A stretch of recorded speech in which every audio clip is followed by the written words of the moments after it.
Welcome students. Today we will solve questions of our chapter 6 problems on quadratic equations class 10 ICSE.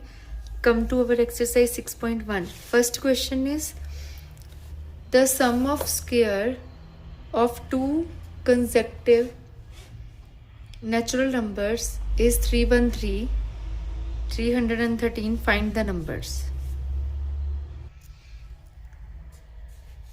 Conjunctive natural numbers की होंगे बेटा suppose एक x आ और दूसरा number की होएगा एक्स प्लस वन ठीक है उन्होंने किया सम ऑफ स्केयर्स सो इन्हों का स्केयर और उन्हों का प्लस एक्स का स्केयर और एक्स प्लस वन का स्केयर दोनों का आंसर कितना है sum of squares of two consecutive natural numbers is 313 so ये a plus b the whole square का फॉर्मूला लगावांगे a plus b the whole square equal to first square plus second the square plus 2 times first into second so solve x square plus 1 plus 2x equals 313 2x square plus 2x minus 313 equals 0 so 2x square plus 2x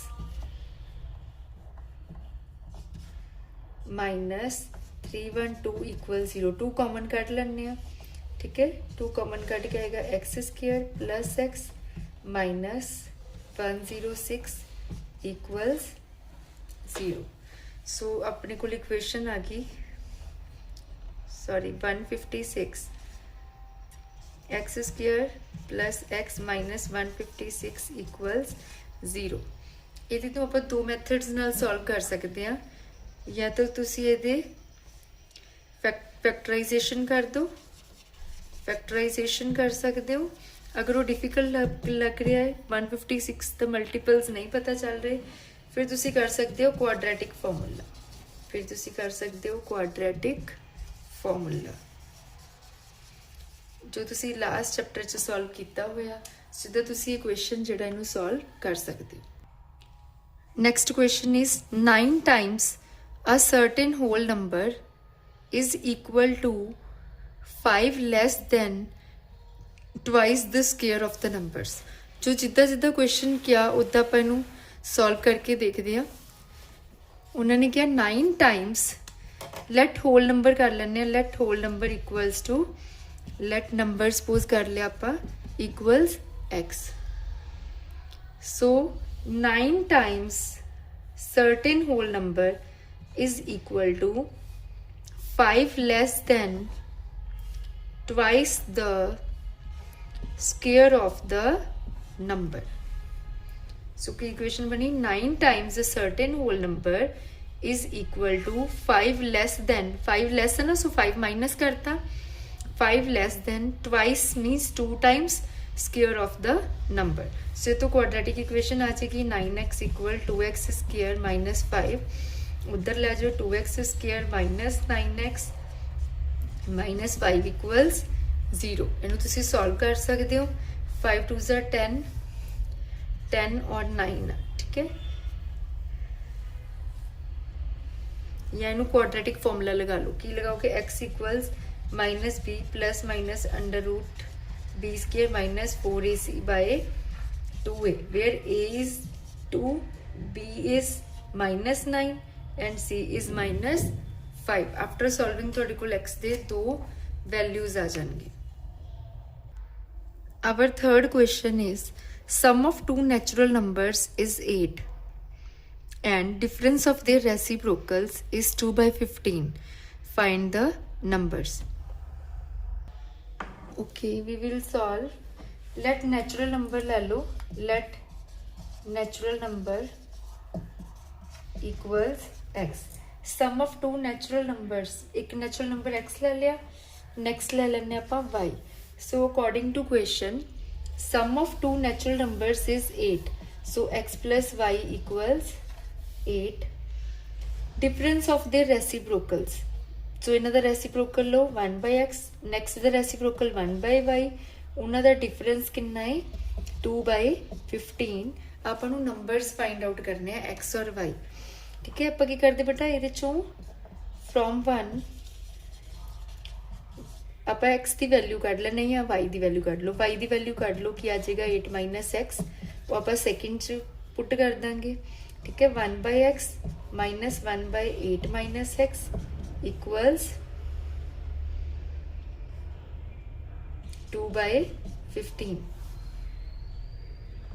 ठीक है, so LCM लोगे x into 8 minus x और तुहाडे कोल solve करके आ जाएगा equals 2/15।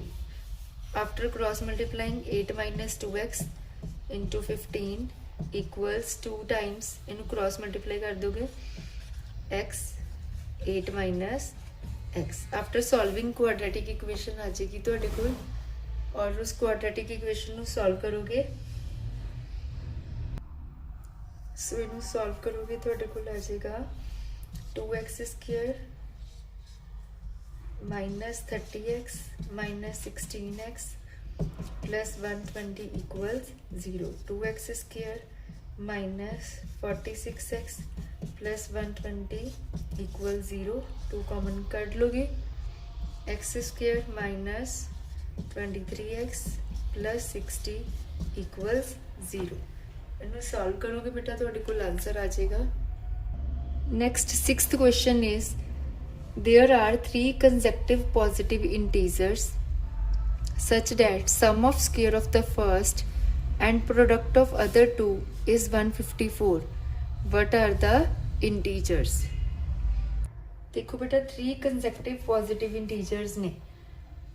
integers की ने consecutive positive। ठीक है, सो तुसीं इहनूं जदों सॉल्व करोगे let 3 integers की लोगे तुसी x plus 1 x plus 2 consecutive ने लगातार 7 8 9 इदा समथिंग कुछ भी हो सकता है। उन्होंने कहा स्क्वायर ऑफ फर्स्ट सम की दा square of first the square so means x square product of sum of square of first and product of other two बाकी दोनों की करनी है तुसी product. So x plus 1 x plus 2 की तुसी करनी हैगी आ प्रोडक्ट। ठीक है, सो आफ्टर सॉल्विंग इहदा आंसर कितना आएगा 154। वो कहने कि इहदा सॉल्व करके आंसर कितना आ रहा 154। What are the integers? So x square plus इनू मल्टीप्लाई करो x square plus 2x plus 1x plus 2 equals 154। So x square plus x square 2x square square वाली टर्म्स आपस प्लस होंगियां और पावर 1 वाली आपस प्लस होंगे 2 प्लस 1 3x इनू इधर लेके आओगे plus 2 minus 154 equals 0। 2x square plus 3x minus 152 equals 0. After solving, we will get our answer. 7th question is the sum of square of 3 consecutive even integers is 200. Find the integers. देखो consecutive even integers ने ना सो even integers किद्दां दे हुंदे हैं जिवें suppose एक 2 आ और एक 4 होएगा next 6 होएगा। These are consecutive even integers. Now they are saying sum of squares of 3 consecutive even integers is 200. So even integers किद्दां दे हुंदे बेटा 2n type या 2x type। एक ले लिया 2n next की होएगा ਉਹਦੇ 2 प्लस कर दो next की होएगा ਉਹਦੇ ਵਿੱਚ ਫਿਰ ਆਪਾਂ again ਇਹਦੇ ਵਿੱਚ 2 प्लस करांगे। So these are 3 consecutive even integers. They are saying sum of square ਇਹਨਾਂ ਦਾ प्लस होएगा ਇਹਨਾਂ ਦਾ square sum ਕਿਦਾ ਇਹਨਾਂ ਦੇ square ਦਾ और कितना है 200। ठीक है, so 2n the square plus 2n plus 2 the square plus 2n plus 4 the square is equals to 200. Now after solving,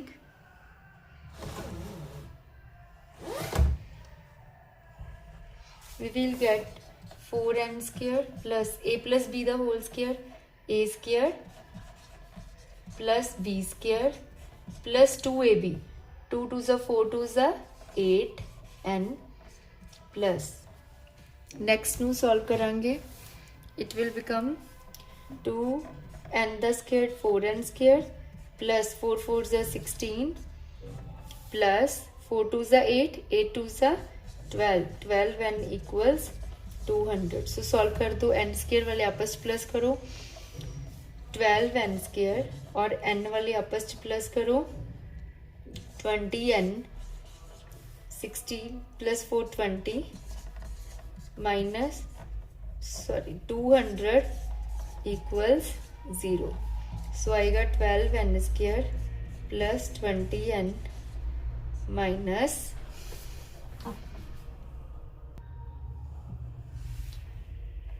180 equals 0. इचो common पहला 2 निकलेगा 6n square plus 10n minus 90 फिर 2 अगेन 4 कॉमन कट सकते सी 3n square plus 5n minus 45 equals 0. After solving we will get our solution. Next is 8th question. A 2-digit positive in number is such that product of its digits is 6. देखो जो भी आप 2 digit लेने हमेशा किस type का लेना 2 digit number आ जिमें 48 आ वो की है बेटा 40 plus 8 so this is 4 into 10 plus 8 so कोई भी 2 डिजिट नंबर की होएगा 10 into some x plus y so अपन लेट करांगे let 2 digit number equals 10x plus y type. ठीक है product of its digits is 6 इन्हां दोनों दी डिजिट्स दा प्रोडक्ट कितना है so product of their digits x y equals 6. ठीक है this is equation number 1. Next they are saying that if 9 is added to the number the digits interchange their places. सो अगर इस नंबर दे विच सो अपने को number की है 10x plus y अगर आप ये 9 प्लस कर दिए तो जिहड़ियां इहदियां डिजिट्स आ वो इंटरचेंज हो जाएगियां मीनस x की जगह y आ जाएगा y की जगह x आ जाएगा मीनस 48 का 84 हो जाएगा. ठीक है सो की हो जाएगा 10y plus x. ठीक है सो इन्हू सॉल्व करो हुण 10x एक x उधर माइनस हो गया प्लस y 10y उधर माइनस का हो गया प्लस 9 इक्वल्स 0 सो 9x minus 9y plus 9 equals 0 एक ही आ जाएगा x minus y plus 1 equals 0. सो हुण की करांगे बेटा आपां इहदे चों y की वैल्यू कढ के इहदे च पुट कर दिंदे आ सो y आ जाएगा x प्लस 1 y आ गया x plus 1. Now put it in 1. So जो पुट करांगे put in 1 च पुट करांगे x into x plus 1 equals 6. x square plus x minus 6 equals 0 आ गई ना क्वाड्रेटिक इक्वेशन. हुण इहनूं आपां सॉल्व कर लांगे. Next is our 9th question. A 2-digit number contains the smaller of 2 digits in units place. देखो हमेशा 2 digit number जिहड़ा है उहदे च smaller digit unit place ते होएगी. Product of digits is 24 and difference between digits is 5. Find the number. So to solve it they say 2-digit number contains a smaller of 2 digits in unit place. Let small की let smaller ले लिया आपां let smaller ले लिया x. ठीक है सो ਇਹਦਾ मतलब x यूनिट प्लेस ते होएगा. ठीक है next they are saying difference between the product of digits is 24 difference between digits is 5. अगर एक x है तो फिर दूसरा की हो जाएगा ये वंस प्लेस ते होएगा ना x will be at ones place. Then next की हो जाएगा बेटा 10th प्लेस ते की हो जाएगा फिर 10th प्लेस ते हो जाएगा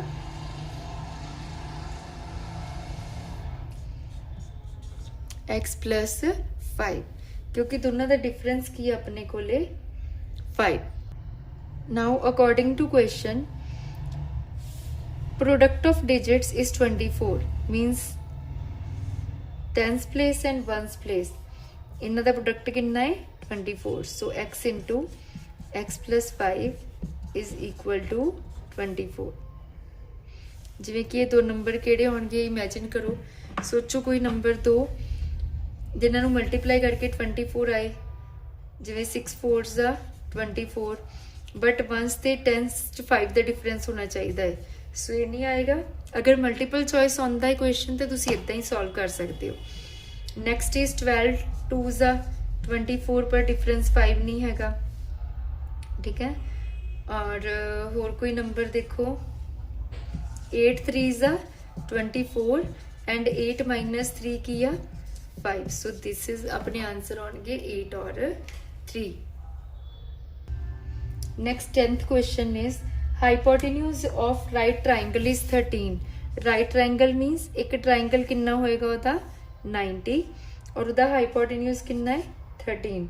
late triangle is A B C B right angle let B hypotenuse 13. Difference between other two sides is 7. So suppose अगर एक साइड x है तो दूसरी की होएगी x plus 7. Taking x as length of shorter of two sides a shorter side the length write an equation that represent above statement. Equation की लिखांगे. देखो बेटा राइट एंगल ट्राइंगल है तो केड़ी फॉलो की होएगा पाइथागोरस थ्योरम अपन लगा सकते ना इत्थे. We will apply Pythagoras theorem. According to Pythagoras theorem की हुंदा है hypotenuse square equal to perpendicular square plus base square. So ये ते लगावांगे आपां. ठीक है. So 13 square is equal to x square plus x plus 7 the whole square. फिर अपने को इक्वेशन आ जाएगी after solving x square plus a plus b the whole square का formula a square plus B square plus 2ab equals 13 the square होंगे बेटा 169. So equation बन गई. So 2x square plus 14x plus 49 minus 169 equals 0. 2x square plus 14x minus 120 equals 0. So equation आ जाएगी x के plus 7x 2 common काट लेंगे minus 60 equals 0. इन्हों solve करके वैल्यूज काट सकते हो. Now read the 11th question. 11th question hypotenuse of right angle triangle. Now ये अपने को लिखिए hypotenuse of right angle triangle. Hypotenuse of right angle triangle is 6 metre more than twice the shortest side. Suppose shortest side x आ. So ये की 2 more than 2 ज़्यादा है कि तो शॉर्टेस्ट साइड तो 2 मोर than twice the shortest twice means 2 times. So hypotenuse की है 2x प्लस 2 और थर्ड साइड हैगी है बेटा 2 मीटर्स लेस देन हाइपोटेन्यूज मतलब 2x plus 2 minus 2 means 2x. ठीक है. सो आप find the sides of the triangle. Same Pythagoras लगाओ H square equal to P square plus B square. H square equals P square plus B square. So इन्हों solve करोगे for a plus b the whole square a square plus B square plus 2ab 2 2 4 2 8x equals x square plus 4x square. ठीक है. So अपने को quadratic equation आ जाएगी x square minus 8x plus 4 equals 0. Solve करांगे answer आ जाएगा. 12th question the perimeter of rectangular plot is 180 metre. देखो पेरीमीटर कितना है 180. सो पेरीमीटर ऑफ रेक्टेंगल की होंगे बेटा 2 टाइम्स लेंथ प्लस ब्रेड्थ और वो कितना है 180 मीटर्स.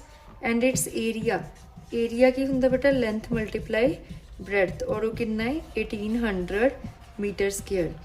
कहते कि लेंथ नू लै लो तुसी x, अगर लेंथ x आ ठीक है, use the perimeter 180 to write the value of breadth in terms of x। So perimeter नू लोगे, वैल्यू पुट करोगे 2 times x plus breadth is equals 180, उधर जाके डिवाइड हो जाएगा x plus b equals 90। So b की आ जाएगा 90 माइनस x। सो ये तो आप लेंथ भी x च आ गई इन टर्म्स ऑफ x और ब्रेथ भी इन टर्म्स ऑफ x आ गई अपने को। सो एरिया च वैल्यूज पुट करांगे, क्वाड्रेटिक इक्वेशन आ जाएगी।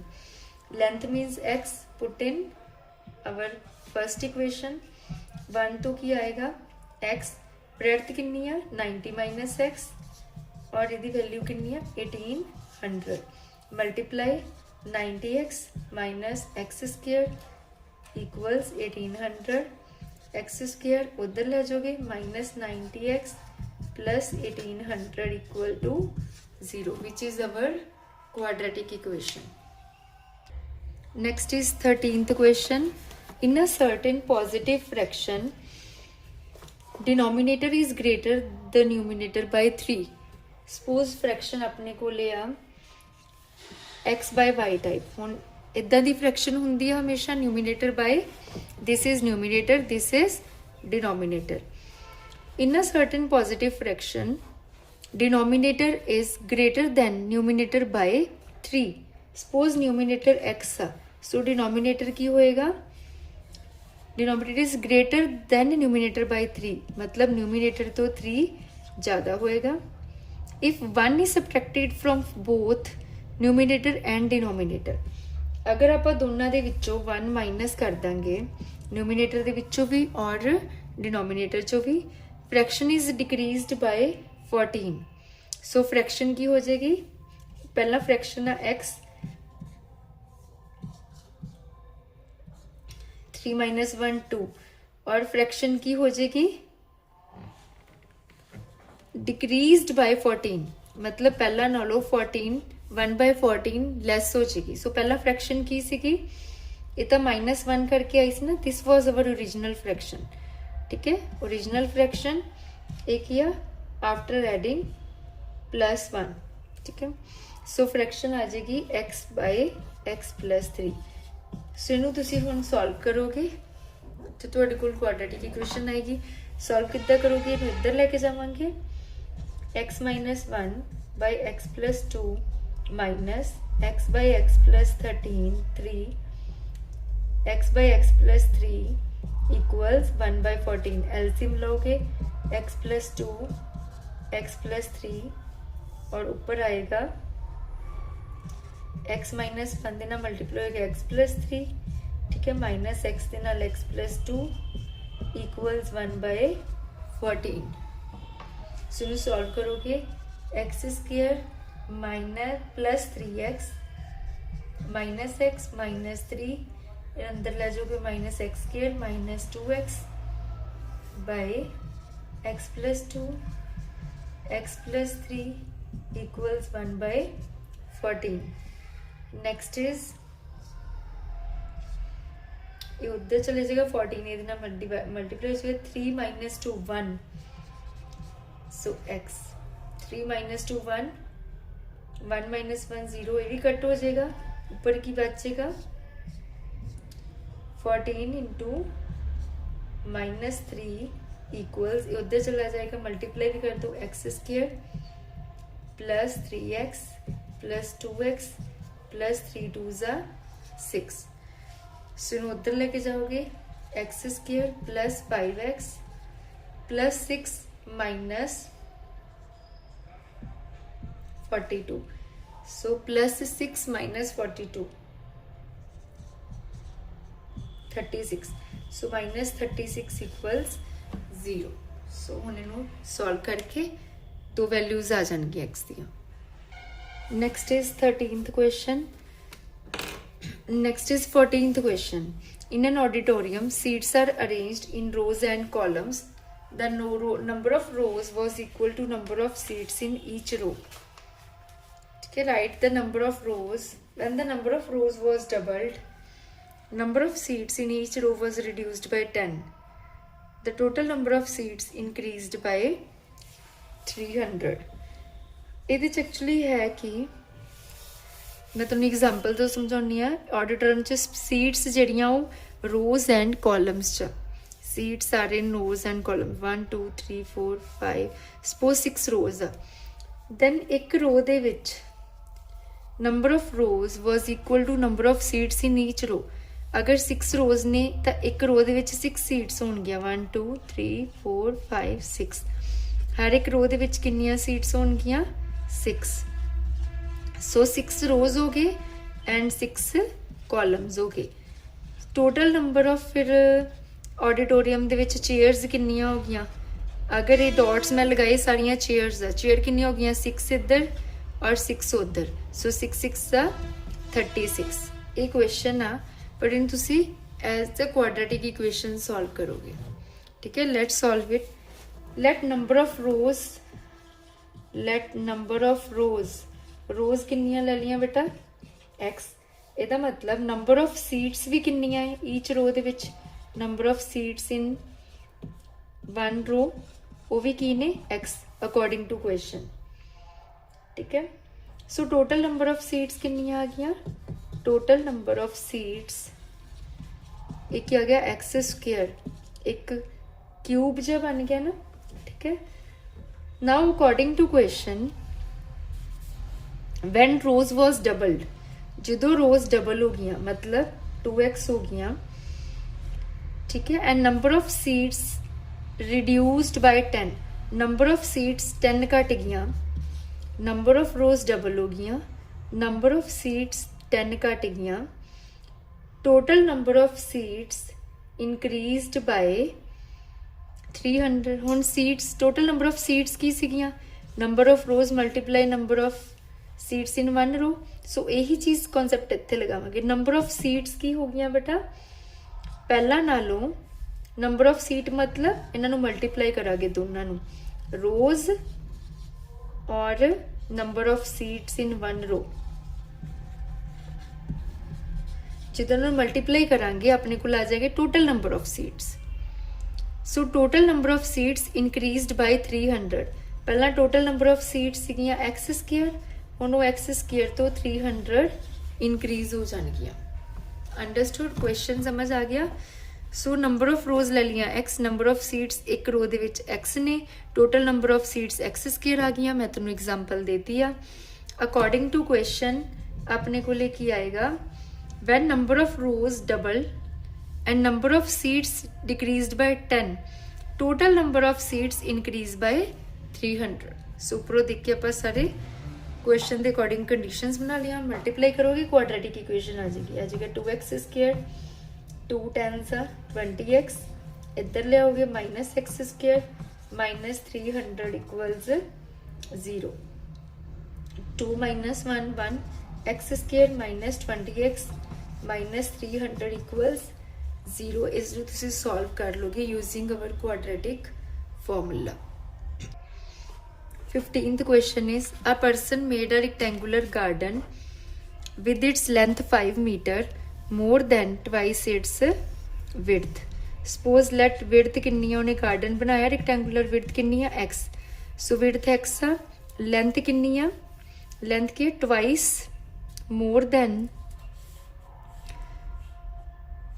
5 meter more than its width, मतलब length कितनी है बेटा x plus 5। Next year so ये लेंथ कितनी सी, length was equals to 5 sorry x plus 5। अगले साल की किया, नैक्सट ईयर ही इंक्रीज लेंथ बाय 3 मीटरस, लेंथ 3 मीटर होर वधाती। सो लेंथ कितनी होगी x प्लस 5 प्लस 3 मतलब x plus 8। Width decreases by 2 और विड्थ की करती 2 घटाती मतलब x minus 2। If area of second garden was, जड़ा नवा गार्डन बनाया जिदी लेंथ x प्लस 8 आ और विड्थ x माइनस 2 आ, इहदा एरिया की है बेटा 119 square metre. Area of second garden was this फिर सेकंड गार्डन स्मॉलर आ या लार्जर आ, सेकंड गार्डन स्मॉल आ या लार्ज, ठीक है। सो ये आप की करांगे, let's solve this equation. So area की हुंदा बेटा length multiply width, so x + 8 मल्टीप्लाई x - 2 और कितना गया 119। सो इनू सॉल्व करो, x² + 8x - 2x - 16 = 119, x² + 8 - 2 6x minus 119 and 16 135 equals 0। इनू सॉल्व करोगे ਤੁਹਾਡੇ ਕੋਲ x ਦੀ ਵੈਲਿਊ ਆ ਜਾਏਗੀ। ਜੋ x ਦੀ ਵੈਲਿਊ ਆਏਗੀ ਉਹਦੇ ਨਾਲ ਬੇਟਾ ਤੁਸੀਂ ਪਹਿਲਾ ਵਾਲਾ ਏਰੀਆ ਵੀ ਕੱਢ ਲੈਣਾ ਹੈ, ਫਿਰ ਕੰਪੈਰੀਜ਼ਨ ਕਰ ਸਕਦੇ ਹੋ ਕਿ ਪਹਿਲਾ ਵਾਲਾ ਏਰੀਆ ਜ਼ਿਆਦਾ ਸੀ ਜਾਂ ਸੈਕਿੰਡ ਵਾਲਾ ਏਰੀਆ ਜ਼ਿਆਦਾ ਸੀ, ਠੀਕ ਹੈ। 16th question is, by increasing the speed of car by 10 km/h, अगर स्पीड 10 km/h ਵਧਾ ਦਿੰਨੇ ਆ, time of journey for 72 kilometre is reduced by 36 minutes. So time की हो जाएगा 36 मिनट घट जाएगा। अगर ऑफ कोर्स अगर स्पीड ਵਧਾਵਾਂਗੇ तो टाइम घटेगा। Find the original speed of the car. So question is, speed कढनी है ना, जिन्हों तुसी फाइंड करना हुंदा उन्होंने लेट करना है, ठीक है। सो की लेट करोगे, लेट स्पीड कितनी है बेटा x km/h। हुण डिस्टेंस हमेशा की लेना है, कहना है 72 किलोमीटर्स, और अपन पता है speed is equals to distance upon time. So time की हो जाएगा डिस्टेंस अपॉन स्पीड, मतलब 72/x। पहला टाइम कितना लग रहा सी 72/x आवर्स। हुण नैक्सट अगर आप स्पीड चेंज कर देंगे, स्पीड इनक्रीज कर देंगे तो टाइम घट जाएगा। सो नैक्सट न्यू स्पीड कितनी है बेटा, अगर वो कहते कि अगर आप स्पीड पहला वाली नालों 10 इनक्रीज कर दिए, फिर टाइम की हो जाएगा, टाइम 2 कितना हो जाएगा, डिस्टेंस सेम रहना है, speed 1 and this is speed 2। So time 2 की हो जाएगा t1 तो, टाइम की हो जाएगा t1 तो 36 मिनट्स लैस हो जाएगा।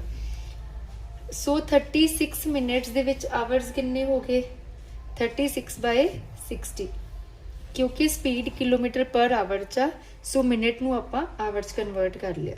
सो ना आप वैल्यूज पुट करांगे। एक्चुअली t2 की होएगा बेटा distance, distance upon speed, distance same आ 72। हुण न्यू स्पीड कितनी आ x + 10